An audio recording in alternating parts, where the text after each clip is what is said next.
Salut tout le monde, c'est Jokers, j'espère que vous allez bien. On se retrouve aujourd'hui pour une petite vidéo sur le challenge 1 à 10 ETH. Comme vous pouvez le voir dans le titre, cette vidéo fait vraiment office de mise au point sur les différentes stratégies que j'ai mises en place ces derniers mois. Mais comme annoncé sur Twitter la semaine dernière, je vais aussi dire quelques mots sur ma baisse d'activité sur les réseaux sociaux ces derniers temps, et notamment sur YouTube, puisque ma dernière vidéo date d'il y a presque 2 mois. Avant d'aller plus loin, je vous invite à vous abonner à ma chaîne si ce n'est pas encore fait. Ça m'aidera à me donner un peu plus de visibilité et je vous en serai très reconnaissant. Vous pouvez également mettre un petit pouce bleu en cours de vidéo si celle-ci vous plaît.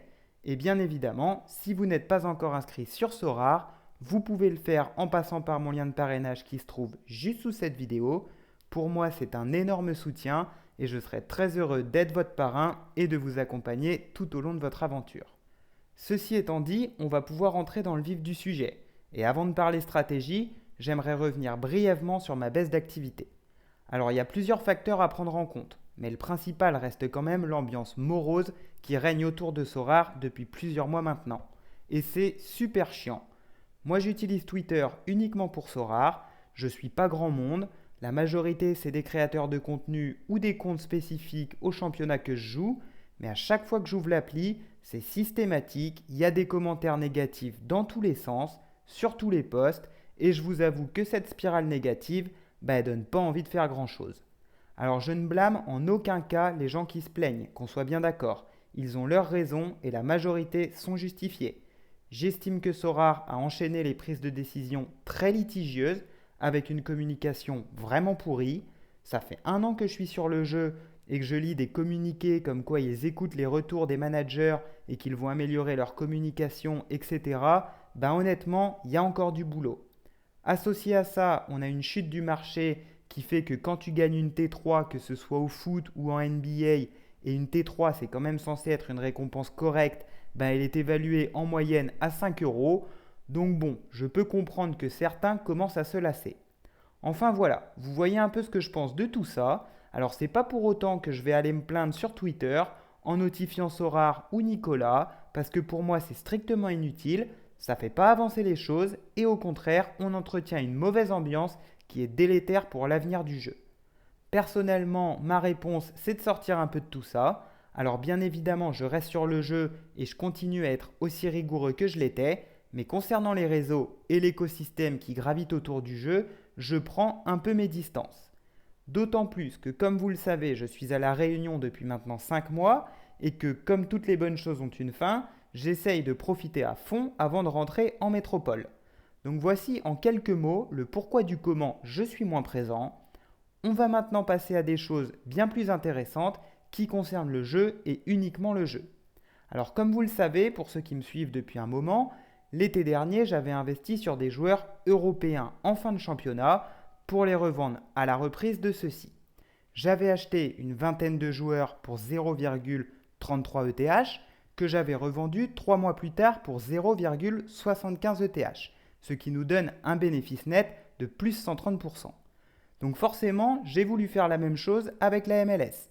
Fin octobre, début novembre, j'ai acheté pareil une vingtaine de joueurs pour un total de 0,45 ETH. Sauf que vous vous doutez bien qu'avec la chute des prix qu'on observe depuis fin 2023, ça ne s'est pas passé comme prévu. J'ai pu revendre à peine la moitié des joueurs achetés, donc une dizaine, pour un total de 0,26 ETH. Donc j'ai fait un tout petit bénéfice sur les joueurs vendus et les autres, j'ai décidé de les garder pour le moment de manière à ne pas vendre à perte. Alors ça ne me pose pas vraiment de problème et je vais vous expliquer pourquoi. En janvier, quand j'ai sorti ma petite série de vidéos sur le scouting pour le mode Cap 240, je me suis moi-même fait un petit pool de joueurs pour jouer cette compétition. Pool de joueurs que j'ai bâti uniquement en MLS. Alors pour ceux qui se posent la question, il est constitué de 4 joueurs par poste, sauf pour les gardiens, j'en ai pris que 3. Le tout m'a coûté 0,22 ETH, donc va falloir passer quelques paliers pour rentabiliser tout ça. Toujours est-il que j'ai pas mal de rotation et qu'à ces joueurs viennent s'ajouter les joueurs de MLS sur lesquels j'avais investi et que je n'ai pas encore pu revendre, ce qui me permet de jouer en plus de la Cap 240 les compétitions America et All-Star pour le fun. Voilà en ce qui concernait la partie football.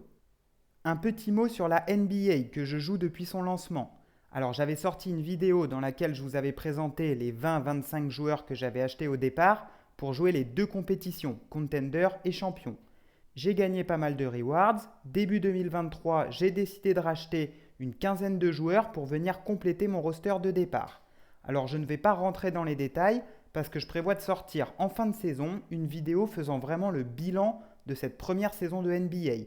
Mais actuellement, j'ai gagné un total de 45 rewards et je pense que je vais pouvoir jouer les playoffs de manière correcte sans avoir besoin de racheter des joueurs. Donc niveau NBA, hormis le fait que les prix se soient cassés la gueule comme partout, niveau gameplay, je suis plutôt satisfait. Concernant la MLB, mon roster est également prêt depuis maintenant 5 mois. Donc je crois qu'on n'a jamais été aussi proche de la reprise puisqu'il me semble que c'est pour la semaine prochaine. Alors mon roster est un peu moins conséquent puisqu'il est composé seulement d'une vingtaine de joueurs. Par contre, il y a des beaux noms. Le but du jeu va être d'aligner une grosse équipe en Limited Pro et une deuxième équipe en Limited All-Star avec les joueurs restants. Donc là, on verra bien ce que ça va donner. La saison dernière, j'avais joué uniquement en Common, étant donné que la saison était déjà bien entamée quand ils ont lancé le jeu. Mais en tout cas, j'ai hâte de voir ce que ça va donner cette saison. Avant de terminer cette vidéo en vous parlant un peu de ce que je projette pour la suite de mon aventure, je vous affiche ce petit tableau qui récapitule ma situation actuelle sur Sorare.